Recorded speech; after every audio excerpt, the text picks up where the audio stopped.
I'm here to talk about something I'm extremely passionate about, one of the most important varieties on the planet, in my opinion, the grape of Riesling.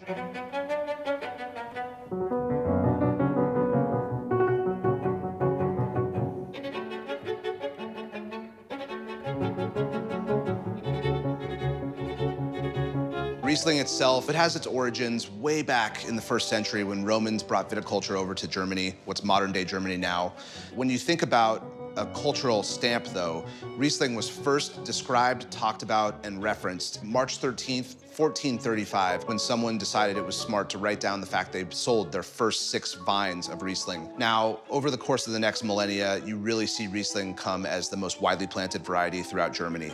It's also taken off in places like Croatia, Slovenia, here in America. You see it a lot in Australia. It's all throughout the world. One of the, I guess it's the 20th most planted variety, but in terms of popularity, it's something that's unrivaled in what people get out of the wine.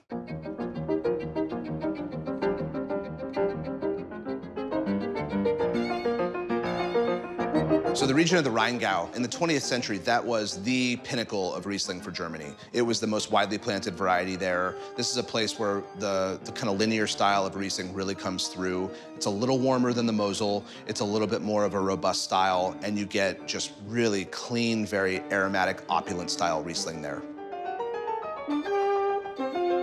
The Mosel region of Germany traditionally has been the most cool climate of all of Germany. And one of the things that's so amazing about that area is how they planted their vineyards right on the slopes of the Mosel River. And traditionally, because it was so cold, they had to do anything they could to get additional ripeness. And the sun reflecting off the river actually helped get those grapes to a point where they could make even a 9% alcohol wine. It's really amazing. And now, obviously, as the weather's changing, things are getting a little easier for them viticulturally. But traditionally, this is a place of a lot of really interesting, off-dry, even sweet style Rieslings because of the weather. Alsace, which was part of Germany, now part of France, post-World War II, you get a little bit more warmth and a little bit more of a texture to the Riesling there. With the Grand Cru bottlings, you will get a little residual sugar, and depending on who the producer is, you will find more residual sugar there than in the Trocken style from Germany. But the wines are always really beautifully textured, very aromatic, and just the peach, tree fruit, apricot, so seductive. So Riesling on a vine, very tight clusters, small berries, a lot of times golden in color, really seductive, the visuals of it, right? So depending on soil type, Riesling can really be a chameleon. You will find it in slate, you'll find it in granite, you'll find it in limestone, you'll find it in alluvial soils, you'll find it sometimes in marl and in a little bit more sandy soils. And depending on, again, the warmth, how prevalent sunlight is, those soils will give such different textures and such different aromatics. Unbelievable what Riesling can do.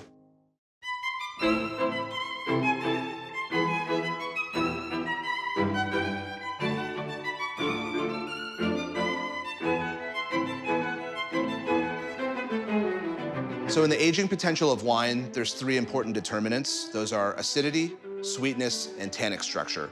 Riesling has 2 of the 3, and any grape variety that has 2 of the 3 is going to give it long aging potential. So high acid content and a lot of sugar content will make Riesling a very age-worthy wine. The oldest Riesling that I've had is back to the 1920s. I've heard of people drinking kind of, classic country wines from the Mosel region from the 1700s. I'm sure they're still incredible. It's really gonna be a case of how were they stored and were they able to, someone was not able to open them. You know, it's a patience thing. But these wines can go hundreds of years.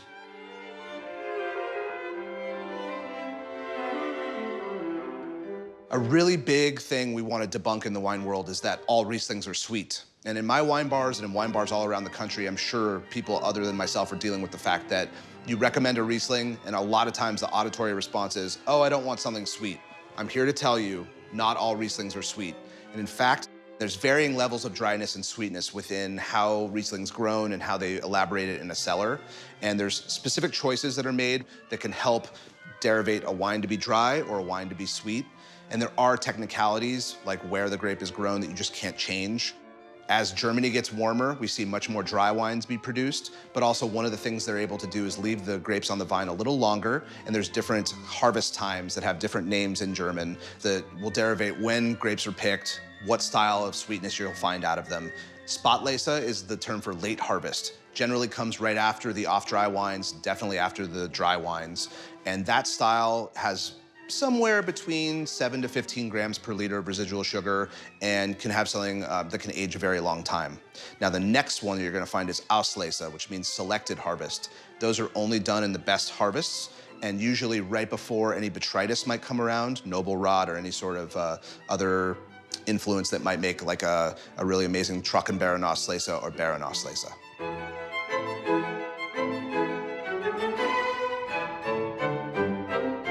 So one of the things that really distinguishes Riesling's prominence in the wine culture is how great it is with food. Now, dry Rieslings, you could have them with oysters, you could have it with charcuterie and cheese, you can have it with fish. Then take one that's off dry, have it with some really amazing Asian cuisine, or even with roast duck. It really has this incredible breadth of what it can be paired with. Riesling does incredibly well with spicy food. Think about the off-dryness of something, a Halbtrocken or maybe a Spätlese that has a little bit of texture, a little bit of residual sugar. You eat something with chile, something that maybe something spicy Asian-like. Your palate has got some heat on it, it's got kind of like a sting, and then the sweetness and that acidity come and wash it all away, get you ready for the next bite.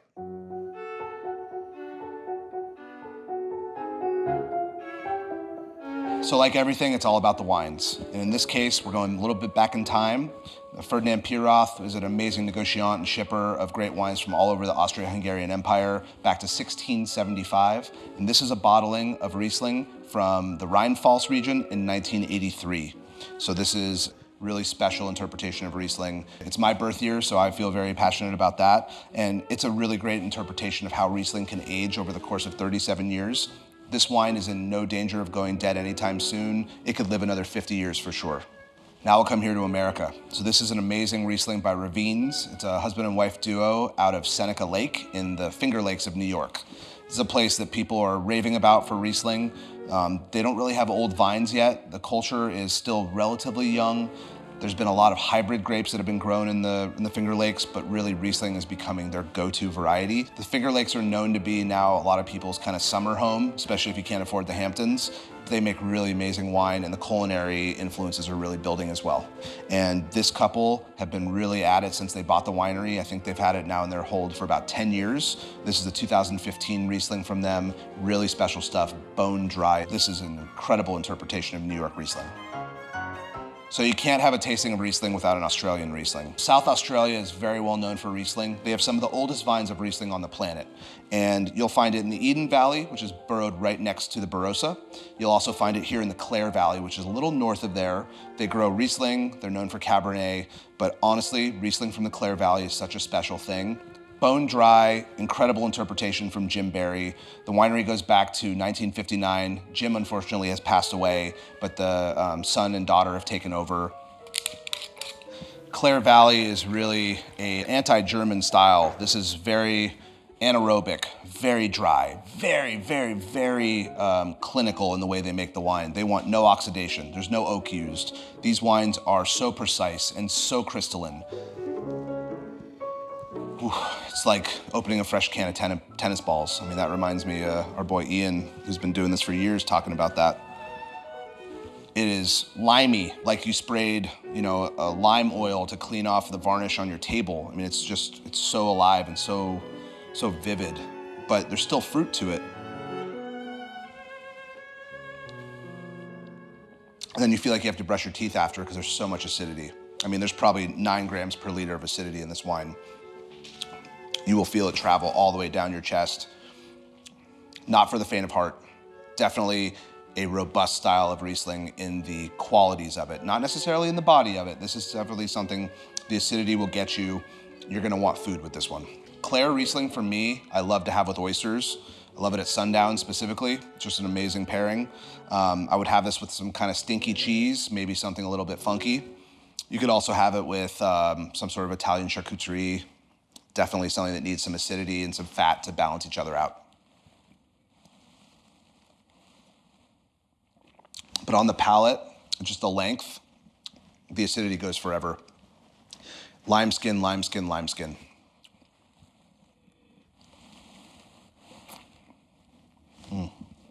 Delicious.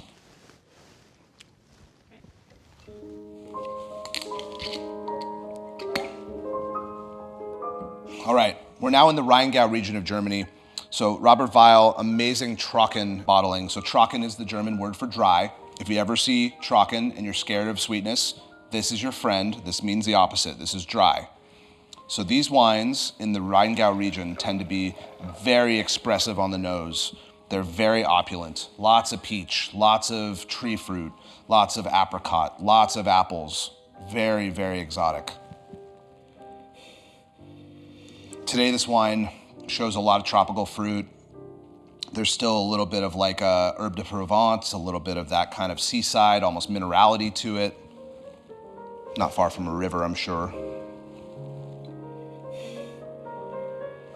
And the length on these wines, the acidity, because it's an earlier harvest to make the dry wines, the acidity is still obviously very high for Riesling, but it's something that's still more balanced and more in kind of a harmony, where their later harvest wines, the acidity will only build. So it's really a pretty fun wine to have with food.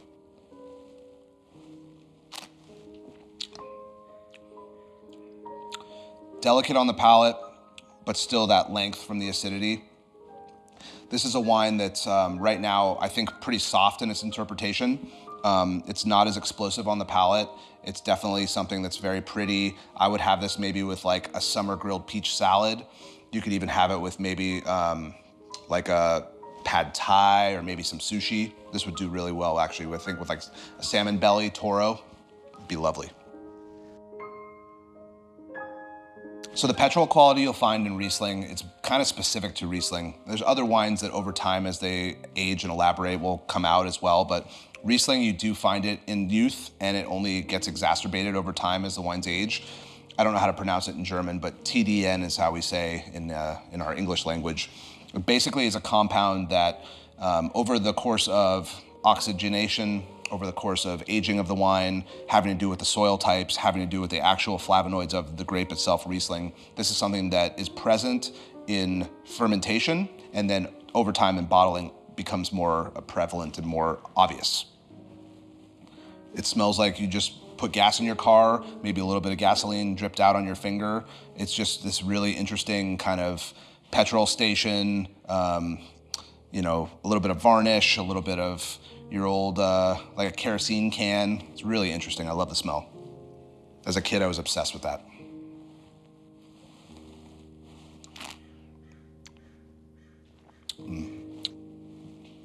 Riesling. So in the world of wine, us sommeliers who are drinking wine all day, talking about wine all day, a lot of times we want something that stands out.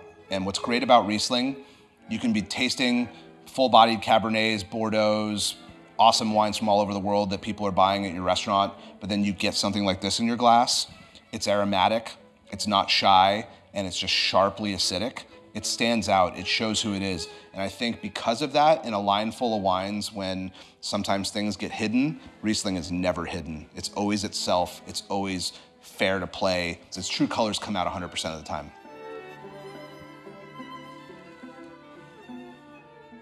Somm wine.